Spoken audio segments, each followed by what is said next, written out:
Amém? Eu convido você a abrir sua Bíblia, lá no início da sua Bíblia, Gênesis 3.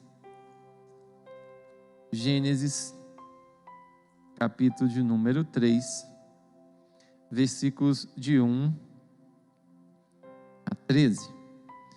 Gênesis, capítulo 3, versículos de 1 a 13.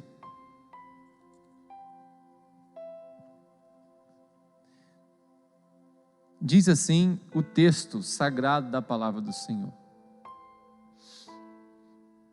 Ora, a serpente era mais astuta que todas as animarias do campo que o Senhor Deus tinha feito. E esta disse à mulher: é assim que Deus disse: não comereis de toda a árvore do jardim? E disse a mulher à serpente: do fruto das árvores dos jardins comeremos, mas do fruto da árvore que está no meio do jardim, disse Deus, não comereis dele, nem nele tocareis, para que não morrais. Então a serpente disse à mulher: certamente não morrereis, porque Deus sabe que no dia em que dele comerdes, se abrirão os vossos olhos, e sereis como Deus, sabendo o bem e o mal. E viu a mulher que aquela árvore era boa de se comer, e agradável aos olhos, e árvore desejável para dar entendimento. Tomou do seu fruto e comeu, e deu também a seu marido, e ele comeu com ela. Então foram abertos os olhos de ambos, e conheceram que estavam nus, e coseram folhas de figueira, e fizeram para si aventais. E ouviram a voz do Senhor Deus, que passeava no jardim pela viração do dia, e esconderam-se Adão e sua mulher da presença do Senhor Deus entre as árvores do jardim. E chamou o Senhor Deus a Adão, e disse-lhe: onde estás? E ele disse: ouvi a tua voz soar no jardim e temi, porque estava nu e escondi-me. E Deus disse: quem te mostrou que estavas nu? Comestes tu da árvore de que ordenei que não comestes? Então disse Adão: a mulher que me destes por companheira, ela me deu da árvore e comi. E disse o Senhor Deus à mulher: por que fizeste isso? E disse a mulher: a serpente me enganou e eu comi. Que transferência de responsabilidade, né? Esse texto é um texto muito conhecido de todos nós, o texto do início de todas as coisas, o livro do Gênesis, o livro de Gênesis, o livro do começo. Então, nós vemos aqui no livro de Gênesis, capítulo de número 3, nesses versículos de 1 a 13, a queda. Nós vemos aqui então o homem e a mulher, este casal, Adão e Eva, sendo então induzidos, não forçados, mas sendo induzidos então a pecar, a comer então daquela fruta, ou daquele fruto no meio do jardim, que não é uma maçã, ninguém provou até hoje que é uma maçã, que é um pé de maçã. Então, levados então a induzidos, somente induzidos a comer. E então, Satanás propôs para que comesse, e então ela comeu, depois também deu ao seu marido. E a história é muito conhecida, e aqui então está a origem do pecado, a origem de muitas coisas que eu e você já conhecemos, e nessa noite nós queremos explanar e pensar neste texto o seguinte tema: qual o poder que tem a autorresponsabilidade, qual o poder que tem eu e você casado, eu e você marido, eu e você esposa, qual o poder que tem então a autorresponsabilidade? Eu assumir o meu papel, entender o meu papel, não transferir então a minha responsabilidade para outrem, para o marido ou para a esposa. Qual o poder? O que a autorresponsabilidade pode fazer? O que ela tem o poder de fazer no nosso relacionamento ou no nosso casamento? E a primeira coisa que eu queria entender com você, qual que é a definição de autorresponsabilidade? O que é isso? Eu vou te explicar, para você que ainda não teve acesso a essa palavra. A autorresponsabilidade, a primeira definição, é a capacidade de eu e você nos responsabilizarmos completamente pelos resultados que nós temos colhido em nossa vida. Então, a primeira definição de autorresponsabilidade é a capacidade de eu e você nos responsabilizarmos completamente pelos resultados que nós temos na nossa vida. E a segunda definição que nós temos, então, de autorresponsabilidade é a certeza absoluta de que você é o único responsável pela vida que tem levado. E só você pode tomar a decisão de mudá-la e de dar uma nova direção.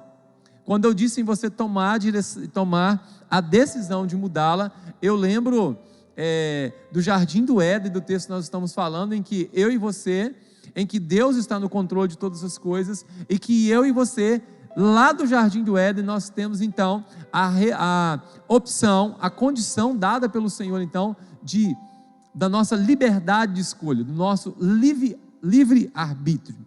E a terceira definição então de autorresponsabilidade é a certeza de que ninguém muda nada, nem ninguém, sem antes mudar a si mesmo. Ninguém muda nada, você não consegue mudar o seu marido, nem a sua esposa, sem que você mude a você mesmo. Uma questão que eu coloquei aqui para nós pensarmos: quem quer ter sucesso no casamento? Quem gostaria, quem gosta, quem quer ter sucesso no casamento? Todas as pessoas querem ter sucesso no casamento. Nós pensamos outra coisa também, é que o tempo que nós investimos no casamento, essa é uma palavra de Josué Gonçalves, determina a importância que nós damos a ele. Então, quanto tempo nós temos investido no nosso casamento por dia, pela semana, pelo mês, por hora? Quanto tempo a gente investe por dia? Alguns minutos, nem 1 minuto, 1 hora por dia, 10 horas por dia, 1 hora por semana? Quanto tempo você investe no seu casamento? Um detalhe aqui, queridos, que para nós termos sucesso no nosso relacionamento conjugal, tudo que nós focamos vai aumentar, tudo que a gente dá prioridade em nossa vida vai aumentar. Então, para que eu e você tenhamos sucesso no nosso casamento, nós precisamos investir tempo nele. E nós sabemos também que casamento feliz é trabalho. É um trabalho contínuo e recompensador. Quando você investe no seu casamento, este casamento sim, feliz, dá trabalho, mas nós temos as recompensas dentro do nosso ambiente, dentro do nosso casamento, no relacionamento com a esposa e no relacionamento com o marido. E a primeira coisa que eu queria pensar com você nesse texto hoje é que nós precisamos, à luz desse texto, Gênesis 3, de 1 a 13, entender que, sendo então eu e você autorresponsáveis no nosso relacionamento conjugal, nós precisamos entender a lei da semeadura. Como assim entender a lei da semeadura? Gálatas 6:7 vai mostrar para nós que aquilo que nós semearmos, nós vamos colher. Gálatas 6, versículo 7, vai nos mostrar, você já conhece esse versículo, que aquilo que nós semearmos, nós vamos colher. E eu queria te levar ao entendimento, nessa noite, o seguinte, que nós somos o único responsável. Você é o único responsável pelo casamento que você tem. Você é o único responsável, esposa, pelo marido que você tem. Você, mulher, você, marido, é o único responsável pela esposa que você tem. Você é o único responsável pela vida financeira que você tem. Os resultados que você tem colhido na sua vida financeira é responsabilidade sua. Outra coisa também é que você é o único responsável pelo filho que você tem. Você vai entender isso. Meu filho está nas drogas. Meu filho caiu na bebida. Você vai entender também no decorrer deste texto, dessa ministração, um pouco mais sobre isso. E você é o único responsável pelo constrangimento ou pela vergonha que você tem passado. É você. A lei da semeadura, a lei da autorresponsabilidade, nós podemos entender que eu e você somos os únicos responsáveis pelos resultados que nós temos vivido. E eu e você somos os únicos responsáveis pela crise, ou pelas crises que nós passamos, ou pela crise que está o seu casamento hoje. E um detalhe aqui, quando nós não queremos nos autorresponsabilizar, a primeira coisa que a gente faz, uma das primeiras coisas que a gente faz, é colocar a culpa no diabo. Uma das primeiras coisas que a gente quer fazer é colocar a culpa no diabo. Eu vou te dar uma dica sobre isso. O diabo, ele te oferece o prato, mas ele não te obriga a comer. Ele ofereceu no Jardim do Éden a opção, a condição para que a esposa, então, Eva, comesse do fruto que não podia. Ele ofereceu. a opção de comer ou não era dela. Depois ela com o marido, ela ofereceu, entregou então para o seu esposo. Ele poderia então comer ou não comer. Então o diabo, lá de João 10, versículo A, que faz o papel dele, que é roubar, matar, destruir aquilo que Deus fez, a família, o casamento e os relacionamentos, né? E o relacionamento conjugal, o papel dele é destruir. E ele vai então te oferecer. Ele vai te oferecer o prato e a opção de comer então é sua, é minha. O que o inimigo tem te oferecido, me oferecido, que você tem aceitado? O que Satanás, o inimigo de nossas almas, o que ele tem oferecido? Qual prato que ele tem colocado diante de você que você tem aceitado? Você não é obrigado a aceitar. A escolha é sua de aceitar ou não. Outra coisa, pensando em autorresponsabilidade, quando alguém está em um carro bem possante, bem potente, e esse indivíduo bate a 160 km por hora. É o carro que é bom? Ou é ele que foi autorresponsável ou irresponsável? Pensa com você, alguém que bate a 160 km por hora, 150, 140, 180, a responsabilidade de quem? É o carro que é bom ou é dele? Outra coisa, alguém que gosta de fazer racha em motocicletas, então esse ou outro empinando, bate e aí vem a óbito. De quem é a responsabilidade? Da motocicleta que é boa, do equipamento que ele colocou que é bom? Não, é dele, a responsabilidade é dele. Ah, você vai falar assim, mas você fala assim porque você nunca passou por isso, nunca aconteceu isso com você. Nós vamos entender também sobre essas questões nessa live, nessa noite. Eu queria aqui, de repente, te levar ao entendimento de uma exceção. Qual a exceção que nós podemos? As catástrofes e as epidemias. Nós estamos aí no coronavírus, né? Período de coronavírus, já 4, 5 meses, mais de 5 meses, período de coronavírus, né? Uma epidemia ou uma pandemia, né? Às vezes ela vem para nós, por causa do ser humano. Vamos citar o exemplo de Noé. Deus se arrependeu, o pecado do homem, Deus se arrependeu e veio então até Noé, até a arca de Noé, onde ele destruiu tudo, destruiu todos, né? E aqueles que Noé, sua família, e aqueles que Noé inseriu ali dentro da arca, né? Então esses sobreviveram. Então, catástrofe, pandemias, elas também vêm para mostrar algo para nós, para mim e para você. De repente você fala assim, mas esse filho, que você se referiu agora há pouco, ele não tem jeito. Sabe por que ele não tem jeito? Porque talvez eu e você não colocamos limites. É difícil colocar limites no período de pandemia? Não. Tem limites também no período de pandemia. Todos os períodos é necessário colocar limites para os filhos. Outra coisa, 85% dos jovens de classe média envolvidos com drogas tem a ver com, escute essa, 85% dos jovens envolvidos com drogas, jovens de classe média, tem a ver com pai durão. Um pai que de repente é muito duro com o filho, um pai que de repente é autoritário com o filho, e esse pai então que trabalha demais, esse pai que nunca teve tempo para o filho, nunca tem tempo para o filho. Então esse pai taxativo, durão, que nunca tem tempo para o filho, distante do filho. Então ele deixa o filho nas mãos de alguém, que alguém cuide, que a esposa cuide, e então esse pai é muito distante do filho. Outra coisa também, envolvendo esses 85% desses jovens de classe média envolvido com drogas, tem a ver com mãe superprotetora. A mãe onde o pai dá uma ordem e a mãe superprotege. O pai quer fazer algo e a mãe não deixa. Então essa mãe que carrega o filho como debaixo das asas, vamos imaginar assim, que é um português, um dito que nós falamos muito. Essa mãe que carrega esse filho então debaixo das asas, né? Então, uma mãe superprotetora. Outra coisa também, os pais que brigam na frente dos filhos. Filhos envolvidos com drogas, filhos envolvidos com outras coisas que de repente foram envolvidos, drogas, prostituição, onde vão buscar aquilo que não tiveram em casa, o amor que eles não tiveram em casa, a proteção, os cuidados básicos, o básico de um pai e de uma mãe, eles vão buscar fora. Aí de repente você fala assim: mas meu filho e minha filha não me obedecem. Sabe por que seu filho e sua filha não te obedecem? Porque você não deu o básico, você não deu o amor.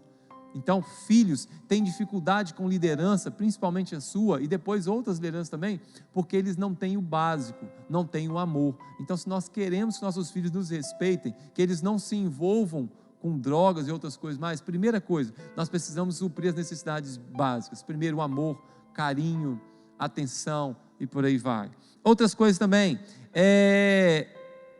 nós somos muito bons nos nossos dias para contar histórias, para justificar os nossos erros, para justificar as incompetências nas áreas onde nós não temos, onde nós somos incompetentes em alguma área, sendo marido, sendo esposo, sendo pai, sendo mãe.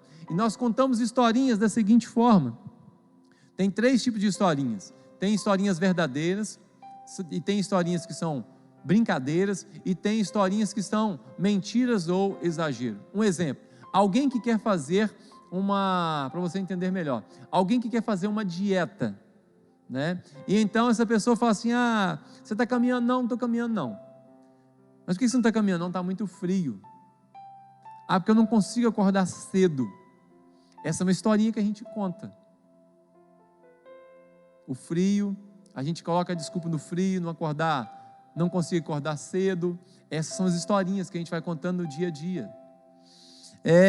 Outras coisas que nós contamos também, algumas historinhas que são de fato mentirosas. A gente inventa uma mentira para justificar a nossa responsabilidade dentro do casamento.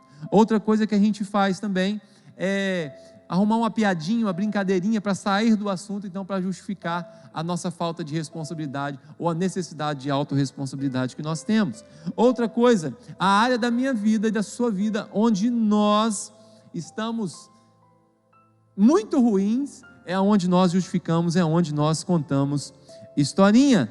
E na vida nós temos 2 possibilidades, e eu já falei isso em uma ou 2 outras lives. Nós temos a opção de ser vítima ou de sermos aprendizes. Então, diante dos fatos, diante dos acontecimentos, diante de tudo que acontece na nossa vida, no nosso casamento, no nosso relacionamento, e como um todo também, nós temos 2 opções: ser vítima de alguém. Ele fez isso comigo. Ela fez isso comigo. Mas também ele, mas também ela. Então nós temos essa facilidade muito grande de justificarmos, né? De contarmos então historinhas e de sermos vítimas. E nós temos então a possibilidade de sermos aprendizes. Seja um eterno aprendiz diante dos fatos, diante dos acontecimentos, e escolha crescer nas áreas, em todas as áreas. O nosso mal, o maior mal da humanidade hoje é ser vítima, é contar a historinha, é se justificar. Então a primeira coisa que nós aprendemos nessa noite, quanto à autorresponsabilidade no relacionamento conjugal, foi a lei da semeadura. Aquilo que nós plantamos, nós vamos colher. E a segunda coisa que eu queria aprender com você nessa noite, em relação à autorresponsabilidade, é a seguinte: a minha família, a sua família é o nosso maior patrimônio. E nós então precisamos entender o nosso papel, que o nosso papel é cuidar da nossa família, é cuidar do nosso maior patrimônio que nós temos.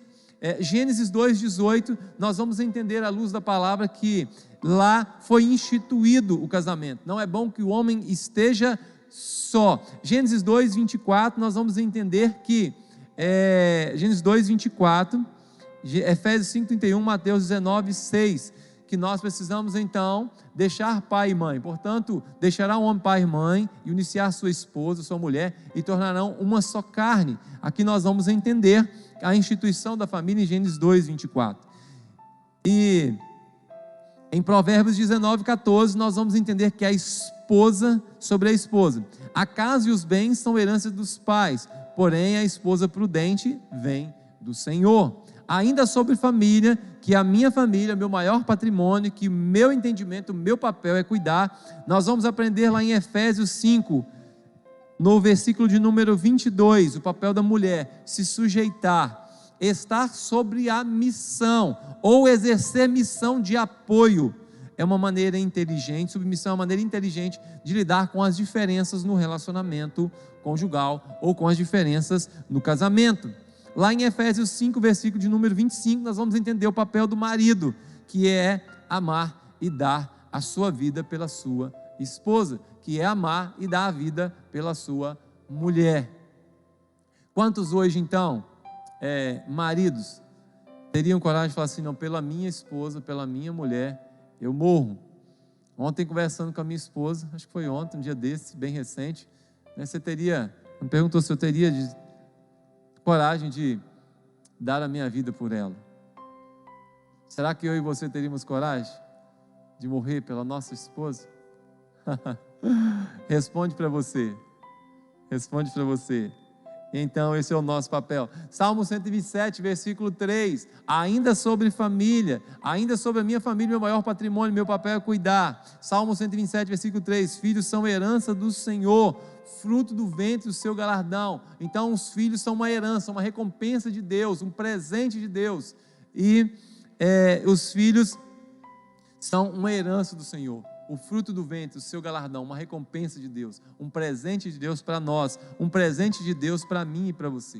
A casa com filhos é uma casa cheia, uma casa mais alegre. Uma casa com filhos é uma casa onde tem muitas brincadeiras, onde quando você vai chegar em casa do seu trabalho, então você vai entender, ali então você vai receber um abraço do seu filho, um papai, ouvir uma mamãe. Que coisa legal, então, uma casa onde tem filho, onde você recebe um abraço, recebe um carinho, recebe um afeto.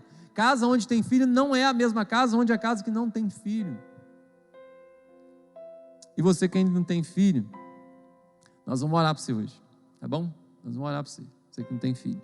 E você que tem filho já sabe disso, né? Eu tenho um casal, eu e Riviane temos um casal, Maurício com 15, Miguel com 9. Quanta felicidade em nossos corações que é ter filhos, receber um abraço, um carinho, um beijo, né? É muito bom, é maravilhoso. A casa não é a mesma. E com relação à educação dos nossos filhos, como que nós acompanhamos? Será que a gente estuda com o nosso filho para as provas na escola? Será que então a gente acompanha as notas dos nossos filhos na escola? Será que a gente acompanha então as redes sociais que os nossos filhos acessam? Será que então a gente leva o nosso filho para jogar um futebol, que seja na rua, nesse período de pandemia, não está podendo ir muito longe, não tem, os clubes estão fechados, mas será que a gente joga futebol com o nosso filho? Será que a gente joga futebol com ele na rua, joga futebol com ele no quintal? Como está então emocionalmente o seu filho nesse período de pandemia? Você conversa com ele, como que está o estado emocional dele? Você conversa com ele sobre isso? Não é importante, isso não é comigo, é o psicólogo. É importante sim, é seu papel pai, é seu papel mãe. Outra coisa, qual a mensagem de pai, qual a mensagem de mãe que nós temos deixado para nossos filhos? Qual o legado? O que nós estamos ensinando para os nossos filhos? Que caminhos eles vão andar se eles olharem para mim e para você? Qual o ensinamento que nós estamos deixando para eles? Você mãe, você pai, eu pai e você mãe. Qual o ensinamento então que nós temos deixado para os nossos filhos? Tem um vídeo na internet, depois você pesquisa, não pesquisa agora, depois da live você pode entrar lá. O nome do vídeo é Com Quem Você Gostaria de Jantar. Esse vídeo é muito legal. E então os pais são chamados pai e mãe, são chamados ali, os pais são chamados perante alguém, perante uma pessoa, e fala assim: com quem você gostaria de jantar? Então esses começam a falar, fala assim: eu gostaria de jantar com fulano de tal, com Nelson Mandela, eu gostaria de jantar com fulano de tal, e eles começam então a relatar quais os famosos, outros falam Justin Bieber, né? E quais estão os famosos que esses gostariam então de jantar com eles, passar ali meia hora, passar uma hora com eles. Tudo bem? Então esses falam. Daqui a pouquinho eles chamam então os filhos desses pais e perguntam para eles qual então a pessoa famosa, quem são as pessoas, ou qual a pessoa famosa que eles gostariam de estar para jantar, para tirar um tempo ali de meia hora, 1 hora, 2 horas para jantar com eles, para passar um tempo com eles. E essa pergunta é feita assim para eles: qual pessoa famosa que você gostaria de jantar com eles? Aí esses filhos, surpreendentemente, os pais começam a ver o vídeo, né? Só você acessar daqui a pouco. Começa a ver seus filhos relatando, e um dos filhos falou assim: precisa ser uma pessoa famosa? Pode ser meu pai, pode ser minha mãe. E então aqueles filhos começam a falar: gostaria de jantar com meu pai, com a minha mãe. É muito legal em família para a gente conversar, falar sobre isso, falar sobre aquilo. Então são basicamente unânimes daquele vídeo os filhos falando com quem eles gostariam de jantar, que não são pessoas famosas, mas são as referências deles, são seus pais. Que legado então eu e você temos deixado? O que a gente tem ensinado então para os nossos filhos? Nós aprendemos agora então que a nossa família é o nosso maior patrimônio e o nosso papel é cuidar. E a terceira coisa que nós gostaríamos de aprender nesta noite sobre o poder da autorresponsabilidade no relacionamento conjugal é que Deus não mudou os planos que Ele tem para o meu casamento e para o seu casamento. Que Deus não mudou os planos que Ele tem para a minha família e para a sua família. Que Deus não mudou os planos que Ele tem para os meus filhos e para os seus filhos, que Ele mesmo nos deu. Então, eu tomo posse hoje e vou cuidar a cada dia mais e mais. O terceiro tópico é: Deus não mudou os planos que Ele tem para o seu casamento, para o meu casamento, para a minha família e para a sua família.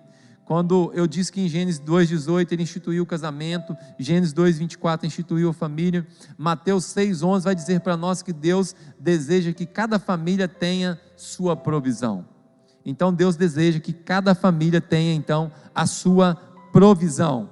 Gênesis 1,28 vai dizer para nós: sede fecundos e multiplicai-vos. Jeremias 29,11 vai trazer para nós, na versão NVI, os planos de Deus que Ele tem para nós são planos de prosperidade. Os planos que Ele tem para nós não são planos de causar dano, são planos de esperança e de um futuro.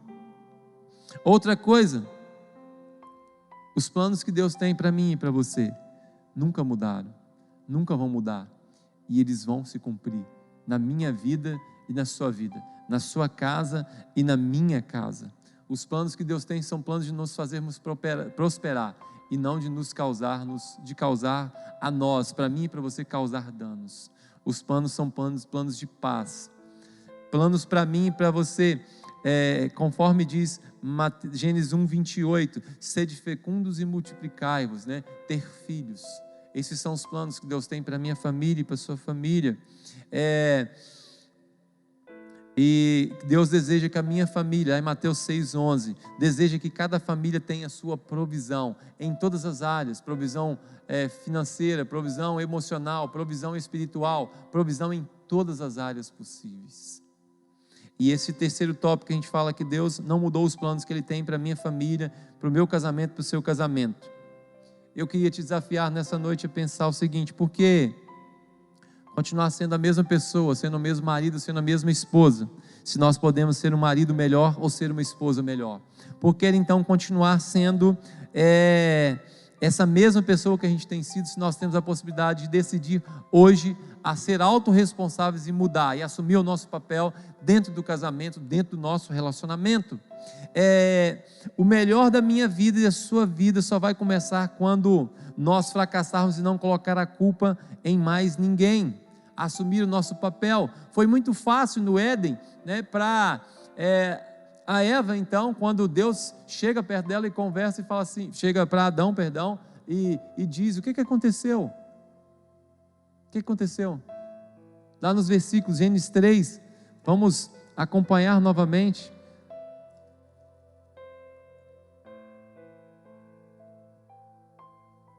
Versículo de número 8. E esconderam-se Adão e sua mulher da presença do Senhor Deus entre as árvores do jardim, e chamou Deus a Adão. Chamou Deus a Adão. Adão, o que aconteceu? Vocês comeram da fruta aí do meio do jardim? O que aconteceu aí? E o que ele fez? Ele falou: Senhor, foi a mulher que o Senhor me deu. Não é isso que está aqui?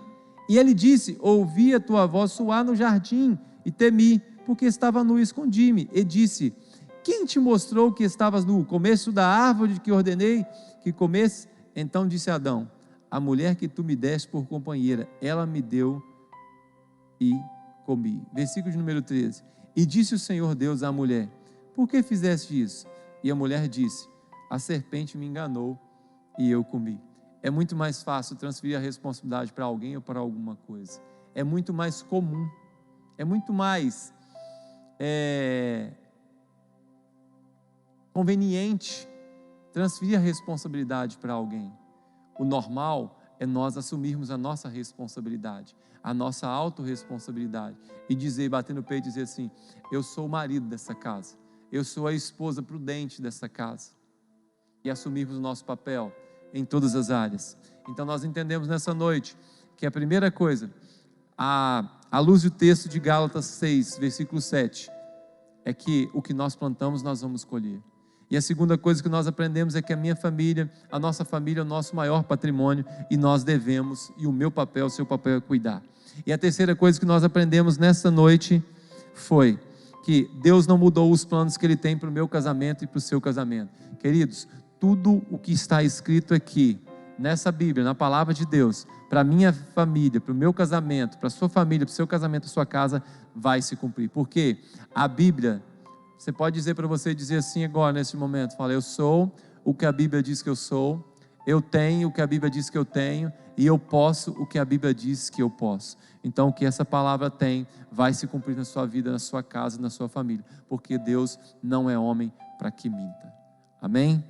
Outra coisa para nós finalizarmos, quando marido e esposa assumem o papel e eles influenciam então quem está perto.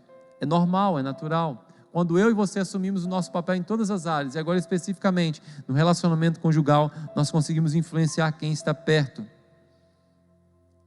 Outra coisa, você pode muito mais, eu e você nós podemos muito mais, como autorresponsáveis, entendendo a lei da semeadura, entendendo que o nosso papel é cuidar da nossa família, entendendo que Deus não mudou os projetos que Ele tem para a minha família, para a sua família, para a minha casa, para a sua casa. Nós podemos muito mais, porque você é a imagem e semelhança de Deus. Gênesis 1, versículo número 26, nós somos imagem e semelhança de Deus. E os sonhos que Deus tem para a minha vida, para a minha casa, para a sua casa, são reais. Louvado seja Deus, louvado seja Deus. Que Jesus escreva, esse Jesus que escreveu a minha história e a sua história, vai cumprir todas as promessas na minha vida e na sua vida e na sua casa. Amém? Louvado seja o Senhor.